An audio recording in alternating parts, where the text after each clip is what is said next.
का लअल्लकुम तुफ्लिहून, लुगत तो कहेगी शायद तुम कामयाब हो जाओगे। डिक्शनरी, क्योंकि लाल्ला का माना शायद, शायद तुम कामयाब। अल्लाह ने फरमाया या अय्युहल्लज़ीना आमनू कुतिबा अलैकुमुस्सियाम, ए ईमान वालों तुम पर रोजे फर्ज किए गए जैसा कि पहली उम्मतों पर फर्ज किए गए थे। क्यों? लअल्लकुम तत्तकून। अब डिक्शनरी तो तर्जुमा ये करेगी शायद तुम फलाह पा जाओ, लेकिन किसी भी मसलक के मुतरजिम ने शायद का तर्जुमा नहीं किया। क्यों नहीं किया? इसलिए कि सब जानते हैं ये कुरान है, यहां शायद वायद का गुजर नहीं है, यह अल्लाह का कलाम है और उसके इल्म की शान ये है जब कुछ नहीं था तब वो था और वो जानता था कि हम कितने साल में पैदा होंगे, हमारी उम्र कितनी है वो जानता है, हम पैदा होके क्या करेंगे ये वो जानता है, फिर भी उसने करम फरमा के हमें पैदा किया। हमारी अय्याशियों को जानता है फिर भी पैदा किया, हमारी बुराइयों को जानता है फिर भी पैदा किया। मैं अपने मौजू को बदलना नहीं चाहता, लेकिन अल्लाह फरमाता है आलिमुल गैब व शहादा वो है। अल्लाह फरमाता है वल्लाहु अलीमुम बिज़ातिस सुदूर, जाहिर तो जाहिर, हम तो दिल के हालात को भी जानते हैं। अल्लाह फरमाता है वलक़द खलक़नल इंसान व नअलमु मा तुवस्विसु बिही नफ्सु व नहनु अक़रबु इलैहि मिन हब्लिल वरीद। हमने इंसान को पैदा किया है, हम उसके दिल के ख्यालात को भी जानते हैं और हम इंसान की शहरत से भी ज्यादा करीब है। अहमदाबाद वालों, मोबाइल भी आपके उतना करीब नहीं है जितना मेरा खुदा से करीब है। बात सिर्फ इतनी है कि हमने मोहब्बत इलाही के जर्रे नहीं पाए, इसलिए पहचान न सके। मोहब्बत मोबाइल में ऐसे डूबे रहे कि खुदा की मोहब्बत को तलाश न किया, लेकिन हमारे बुजुर्गों ने मोबाइल की तरफ तवज्जो नहीं की, उन्होंने इस पर अमल किया। मन अरफा नफ्सहु फक़द अरफा रब्बहु, खुद को कर बुलंद इतना कि हर तकदीर से पहले खुदा बंदे से खुद पूछे बता तेरी रजा क्या। नारे तकबीर, नारे रिसालत, नारे रिसालत, सुभान अल्लाह। एक साहब कहने लगे खुदा क्यों पूछेगा, हजरत इस शेर पर एतराज है। मैंने कहा हजरत आप वहां तक पहुंचे नहीं जहां तक इकबाल पहुंचा है। मफहूम ये है, वही हदीस का मफहूम है कि कुदरत ने फरमाया था, महबूब ने फरमाया था कि कुदरत की बारगाह में ये लोग इतने मकबूल हैं कि महफिल में आ जाएं तो उनके आने से कोई इफ़ेक्ट नहीं पड़ता। हदीस का मफहूम पेश कर रहा हूँ अपने अल्फाज के जामे में। और वो महफिल से उठ के चले जाएं, लोग ऐसे होंगे कि उनके आने का भी कोई ख्याल नहीं, लोगों को जाने का भी नहीं है, उनके कपड़े मैले होंगे, उनकी जुल्फ़ें बिखरी होंगी, लेकिन बारगाह खुदा में मकबूलियत ऐसी होगी कि अगर वो कसम खा लेंगे तो निज़ाम कुदरत बदल जाएगा। ये मतलब है कि खुदा बंदे से खुद पूछे बता तेरी रजा क्या। अभी आप सुन रहे थे नहीं खाऊंगा जब तक कि तू नहीं खिलाएगा। किसकी रजा? बहरहाल बात दूर नहीं ले जाना चाहता, मैं सिर्फ इतना आपको अर्ज करना चाहता हूँ, वो हमारी जान की रग से भी ज़्यादा करीब है। कलेक्ट्रेट दूर है जहाँ जाके धरना देते हैं, थाना दूर है जहाँ जाके शिकायतें करते हैं, अल्लाह करीब। और अल्लाह ने फरमाया वइज़ा सालक इबादी अन्नी फइन्नी करीब। ऐ महबूब आप तक कोई आ जाए और आपसे पूछे मेरा बंदा, मेरे बंदे मेरे बारे में आपसे पूछें तो आप कह दीजिए कि मैं करीब हूं। उजीबु दावत दाई इज़ा दान, पुकारने वाला पुकारे तो सही मैं जवाब देता हूं, मगर हाय किस किस को पुकार रही है मेरी कौम और खुदा को नहीं पुकार रही। बात दूर नहीं ले जाता वरना मौजू बदल जाएगा। अर्ज क्या कर रहा था मैं, आपको कुछ याद है कि मैंने बात कहां से शुरू की? कुछ याद है?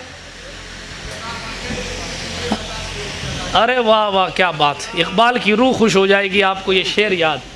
तवज्जो है आपकी? मैं ये अर्ज कर रहा था कि लोग अपने अपने, बड़ी खुशी की बात है कि आप तवज्जो से सुन रहे हैं, मेरी मेहनत रायगा नहीं जा रही है, अल्हम्दुलिल्लाह रब्बिल आलमीन। तवज्जो है? हाँ, इस तरह सुनेंगे तो मैं 10 मिनट और ज़्यादा तकरीर करूँगा, हालांकि 1:50 में तकरीर ख़त्म करने का वक्त है। तवज्जो है आपकी? बात समझ आ रही है? मैंने अर्ज किया हर बंदा अपने क्राइटेरिया के हिसाब से समझता है कि फायदा इसी में है, फायदा इसमें, वो सबसे कामयाब, वो सबसे कामयाब, वो सबसे कामयाब, फला सबसे कामयाब। लेकिन हकीकत क्या, कुरान क्या कह रहा है, कसम याद कर रहा। और उसी पर मैंने दलील देकर कहा कि शायद का गुजर नहीं है, अल्लाह के कलाम में कोई शायद वायद नहीं है। वो लफ्ज जो अरबी में शायद का माना देते हैं वो भी कुरान में आकर उनकी भी औकात बढ़ जाती है, उनका कद बढ़ जाता है। कल तो शायद के लिए इस्तेमाल हो रहे थे, आज खुदावंद करीम ने अपने कलाम में जो उसकी शान के लायक इस्तेमाल फरमा लिया, अपग्रेड हो गए। ये लफ्जों की मेराज है जिसे कुदरत ने अपने कलाम में जगह अता फरमाई। और फिर वो क्या मुकद्दस लफ्ज हैं जिसे जिब्रील ने पढ़ा है। हाँ, वो क्या, मुझे अभी खिताबत है थोड़ी सी, वो क्या मुकद्दस लफ्ज हैं जिसने जिन जुमलों को हुजूर ने अदा फरमाया है। वो ये क्या मुकद्दर है इन लफ्जों का जो कभी सिद्दीक अकबर की जबान पर जारी हुए हैं। क्या मुकद्दस है, क्या मुकद्दर है इन लफ्जों का जो उमर बिन खत्ताब ने यहूदियों का किला कमा करते वक्त पढ़े थे। क्या मुकद्दर है इन लफ्जों का कि उस्मान इन्हें पढ़ते पढ़ते शहीद हो गए। क्या मुकद्दर है इन लफ्जों का कि अली की जुल्फकार चलती रहती थी और कलाम में मुकद्दस पढ़ते रहते थे। आपका बच्चा सूरह फातिहा पढ़ता है तो आप समझते ये छोटा सा काम है। जनाब, ये वो काम नहीं है जो पंडित नेहरू या भीमराव अंबेडकर करते थे, ये वो काम है जो हुसैन इब्न अली किया करते। अब ये आपका मुकद्दर है कि अपने बेटे को पंडित नेहरू की कुर्सी पर बिठाना चाहते हो या गौसे आजम की मसनद पर, गौसे आजम के तरीके मोहब्बत पर। ये आपकी किस्मत है कि अपने बच्चों को दुनिया का इल्म सिखाने के चक्कर में दीन से दूर करके अंबेडकर का संविधान तो याद कराते हो और वकील बनाते हो, मगर आपको मालूम है अंबेडकर का संविधान याद करने वाला वकील बनता है, मोहम्मद अरबी के संविधान का याद करने वाला मुफ्ती बनता है। शरीयत कहते किसे है? हुजूर के संविधान को अरबी में शरीयत कहते हैं। फर्क क्या है? अब आपका मुकद्दर कि आप भीमराव अंबेडकर का कॉपी पेस्ट बनाना चाह रहे हैं या अली हैदर कर्रार के रास्ते पे चलाना। अपने बच्चों को दीन पढ़ाओ, मदरसे भेजो। आज तो कोई बात होती तो आपको पता चलता, ये उलमा बताते ये टीवी पर बात गलत हो रही है, ये जनाबे वाला फिल्म में गलत दिखाया जा रहा है, ये अखबार में गलत छपा है। कल आपके पास कोई इल्म नहीं रहेगा तो कोई सही गलत का फैसला नहीं, फिर कोरे कागज पे जो लिख दिया जाएगा तारीख उसी को सही मानेगी। इसलिए अब भी वक्त है, इल्म एजुकेशन पर तवज्जो करें। और जब इल्म आएगा तो जब आपको नमाज पढ़ने का तरीका नहीं आएगा तो आपको खुदा को पहचानने का तरीका कैसे आएगा? पहले तो शरीयत है, शरीयत पर अमल करें और अमल करने से पहले इल्म हासिल करें। पहले इल्म है फिर अमल है, जब अमल करेंगे तो शरीयत है और जनाबे वाला उसी पर इस्तिकामत है तो समझें कि तरीकत है। और इसी तरीकत की मंजिल पर आप जमे रहे तब मारिफत की राहें खुलती हैं। और जब मारिफत की मंजिल आपको हासिल हो जाए तो हकीकत खुदावंदी आपके सामने खुल के सामने आ जाती है। यह हकीकत की मंजिल है। कोई तरीकत आसमान से नहीं टपकती है, कोई जनाबे वाला किसी के चिल्लम के डब्बे में तरीकत नहीं रहती है। तरीकत मोहम्मद अरबी की बातों पर तवज्जो के साथ अमल करने का नाम है। और सुल्तान गौसुल आलम तारिकुस सल्तनत कुतबतुल कुबरा महबूब यज़दानी मीर कबीर सुल्तान सैयद मोहम्मद औहदुद्दीन अशरफ जहांगीर समनानी फरमाते हैं, तरीकत की कोई ऐसी मंजिल नहीं है जहां पहुंचकर इबादत माफ हो जाती हो। जिसने मंजिल देखी है ये उसका फैसला है। आज तरह तरह की बातें हो रही हैं, इन्हीं चीज़ों ने सुन्नियत का जनाजा निकाल के रखा है। मेरे जुमले बुरे लगे तो मुझे माफ़ कीजिएगा, लेकिन मैं अर्ज़ क्या कर रहा था, जुमलों का कद बढ़ गया जब वो कलाम सादिक में इस्तेमाल हो गए। मैं आपको एक उसूल की बात बता रहा था कि कुरान में कोई लफ्ज़ शायद का माना नहीं देता, सारी बातें यकीन वाली हैं। बात समझ आ रही है? जो लफ्ज़ अरबिक डिक्शनरी में शायद के लिए इस्तेमाल होते हैं वो भी कुरान मुक़द्दस में आकर यकीन का फ़ायदा देते हैं। जैसे मैंने आयत करीमा पढ़ी कि ईमान वालों तुम पर रोज़े फ़र्ज़ किए गए जैसा कि तुमसे पहले की उम्मतों पर फ़र्ज़ किए गए थे। लअल्लकुम तत्तकून का माना ये नहीं कि शायद कि तुम कामयाब हो जाओ, बल्कि ताकि तुम कामयाब हो जाओ। यकीन, आप अंदाज़ा लगाएं कि शक का लफ्ज़ भी जिस कलाम में आ जाए तो वो शक का लफ्ज़ भी यकीन का फ़ायदा देता है। जिस किताब की सच्चाई का लेवल ये हो तो उसमें जो बात कसम याद करके फरमाई गई हो उसका लेवल क्या होगा। उस बात के यकीनी होने का लेवल कोई बयान कर सकता है? कोई नहीं कर सकता। तो कुरान ने फरमाया ज़माने की कसम, और वल असर में कई अकवाल हैं, मैं कोई ज़्यादा पढ़ा लिखा आदमी हूँ नहीं, लेकिन यह है कि बाज़ ने 4 बाज़ ने 5 अकवाल का जिक्र किया है कि वल असर से मुराद क्या है। इमाम अहले सुन्नत ने तर्जुमा किया उस ज़माने महबूब की कसम। बाज़ ने असर का वक्त लिया है, बाज़ ने गुज़रा ज़माना लिया है, बाज़ ने दिन का आखिरी हिस्सा लिया, वो असर का वक्त, अल्फाज बदले हुए, अलग अलग अकवाल हैं। लेकिन अक्सर व बेशतर चूँकि इमाम अहले सुन्नत ने जो तर्जुमा किया उससे मुराद उस ज़माने की कसम जिसमें मेरा महबूब जलवागर है। हालांकि एक रिवायत ये भी है, अल्लाह के रसूल अलैहिस्सलातु वस्सलाम ने फरमाया, खूबसूरत रिवायत है, गालिबन अगर मेरा ज़हन ख़ता नहीं कर रहा तो तिब्यानुल कुरान में अल्लामा ग़ुलाम रसूल सईदी साहब ने इस रिवायत को नकल किया है बड़ी किताबों के हवाले से। इसी आयत करीमा की तफसीर में लिखते हैं कि हुज़ूर अलैहिस्सलातु वस्सलाम से पूछा गया, या रसूल अल्लाह, ये वल असर से मुराद, इस पूरी सूरत से मुराद क्या है? खूबसूरत बात। तो हुज़ूर ने फरमाया सल्लल्लाहु अलैहि वसल्लम कि असर से मुराद दिन का आखिरी हिस्सा है, और इन्नल इंसान लफ़ी खुस्र से मुराद अबू जहल है। अलग तफसीर, बिल्कुल अलग तवज्जो है आपकी।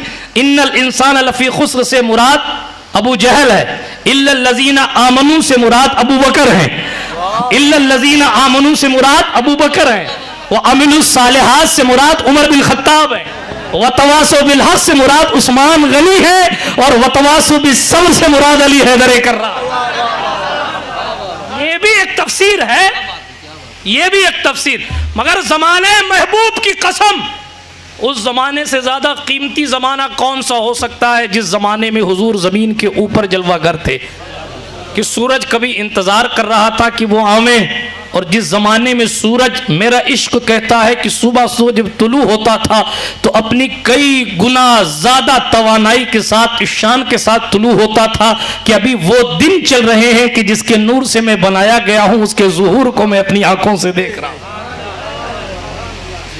यही अटखेलियां चांद भी करता था, यही मुकद्दर सितारों का भी था। अब बात दूर न चली जाए, फिर वो मिलाद का मौजू है। अभी मैं आगे बढ़ता हूं। ज़माने महबूब की कसम, बेशक इंसान जरूर घाटे में। आप तो कह रहे थे ज्वेलरी वाला फायदे में, आप तो कह रहे थे जिसके पास 2-2 हजार की गड्डियां रखी है वो फायदे में है, फिर बंद कर दिया। जाओ, आधी जिंदगी कमाने में निकल गई, आधी बदलवाने में निकल गई।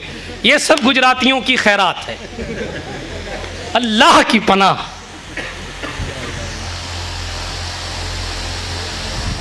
आप और हम अपने हिसाब से सोचते हैं ये फायदे में, ये फायदे में, ये, और कुरान चैलेंज कर रहा है तमाम इंसान, बेशक बनी आदम नुकसान में, तमाम इंसान घाटे में।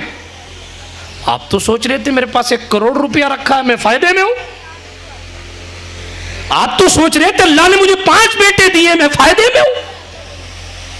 आप तो सोच रहे थे मेरा धंधा अच्छा चल रहा है, मैं बिल्कुल फायदे में हूं। और कुरान ने कहा ठहर, तो नुकसान में। अगर 4 चीजें तेरे अंदर नहीं है तो इस्तिस्ना किया, इल्लल्लज़ीना आमनू, मगर जो ईमान वाले हैं वो नुकसान में नहीं है, अच्छे काम करते हैं वो नुकसान में नहीं है, भलाई, अच्छाई, सच्चाई का हुक्म देते हैं वो नुकसान में नहीं है, सब्र करते हैं, सब्र की तलकीन करते हैं वो नुकसान में नहीं है। 4 वस्फ बयान किए, ईमान, अच्छा अमल, सच्चाई का साथ, सब्र का साथ। 4 चीजें बंदे के अंदर है तो वो नुकसान में नहीं है, वरना नुकसान है। पहली चीज ईमान, हालांकि ईमान पर ये मौजू ऐसा मुफस्सल है कि बात करते चले जाइए, लेकिन एक आयत पढ़ता हूँ सिर्फ, बुरा लगे तो माफ़ कीजिएगा। आज हर बंदा दूसरे को ईमान की सनद दे रहा है, लेकिन ज़रा कुरान से पूछ लें कि कुरान तेरे नज़दीक ईमान की डिफिनेशन क्या है। मेरे जवान भाई ज़रा तवज्जो से सुने। आप कहते हो हम मोमिन हैं, लेकिन ईमान तू बता, कुरान तू बता, तेरे नज़दीक ईमान वाला कौन है? ये उलमा हुफाज बैठे। सूरतुल अनफाल की दूसरी आयत अल्लाह फरमाता, इन्नमल मुमिनून अल्लज़ीना इज़ा ज़ुकिरल्लाह वजिलत कुलूबुहुम। मोमिनीन वही हैं जब अल्लाह का जिक्र किया जाए ना उनके सामने तो उनके दिल तड़प उठे, उनके दिल तड़प जाए, वही मोमिन है। इन्नमा हस्र का फायदा दे रहा है, वही मोमिन है। अब आप मुझे बताएं कि अजान हो रही है और आईपीएल बंद नहीं हो रहा है, क्या तड़पा आपका दिल अल्लाह का नाम सुनकर? नमाज हो रही है और आपका डीजे जा रहा है नाचते हुए, क्या तड़पा आपका दिल अल्लाह का नाम सुनकर?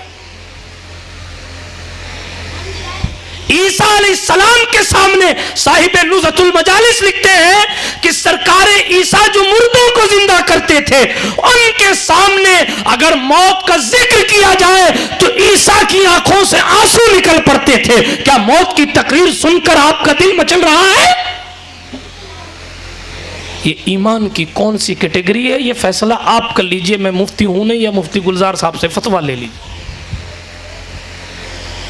आप अपने आप से पूछें, कुरान तो मोमिन इन्हीं को कह रहा है।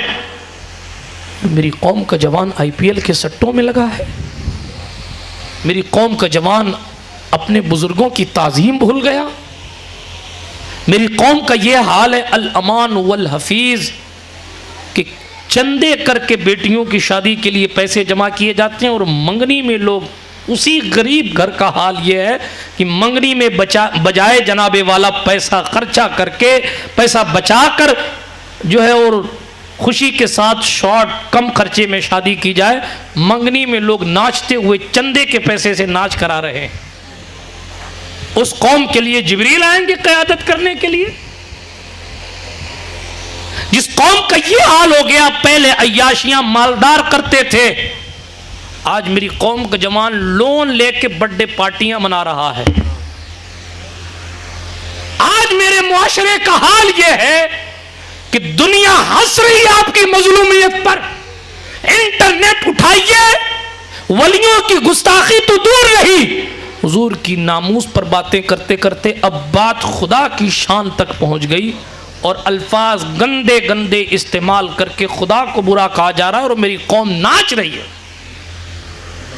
मदरसे जला दिए गए, कुरान राख हो रहा है, लेकिन बजाय अपने रब की बारगाह में रोने और गुनाह छोड़ने के, रात रात भर अपनी निगाहों से जिना करने वाली कौम तरक्की पाएगी। कोई न जाने कि मैं क्या करता हूं, आप क्या करते, अल्लाह तो जानता है ना कि क्या करते। और अपनी जिंदगी हम यूं ही जाया कर रहे हैं। इमाम फखरुद्दीन राजी ने इसी आयत करीमा के तहत लिखा है, मैंने एक बर्फ वाले से वल अस्र की तफसीर समझ ली। तो कहा हुजूर बर्फ वाले से कैसे समझी? मशहूर जमाना बात है, बाद में व्हाट्सएप पर भी बहुत इसको चलाया गया। ये कौल इमाम राजी का है। वो इसलिए कि बर्फ वाला बर्फ बेच रहा था और ऐलान कर रहा था, अल्लाह रहम करे उस शख्स पर जिसका सरमाया, जिसका माल घुला जा रहा है। ये गलियों में फिरता था साइकिल पे बर्फ रख के, जो भी साधन था उस वक्त उसके पास, उस पर बर्फ रख के गली गली घूमता था और कहता अल्लाह रहम करे उस पर जिसका सरमाया घुला जा रहा, अल्लाह रहम करे उस पर जिसका सरमाया घुला जा रहा। चूंकि हमारी सोच ऐसी है, हमारे सामने अगर कोई कहेगा तो हम समझ जाएंगे कि इसका घर जल रहा है, लेकिन चूंकि राजी के सामने कहा तो उन्हें आखिरत याद आ गई। जिसकी सोच जैसी होती है वो रिजल्ट भी वैसा ही निकालता है।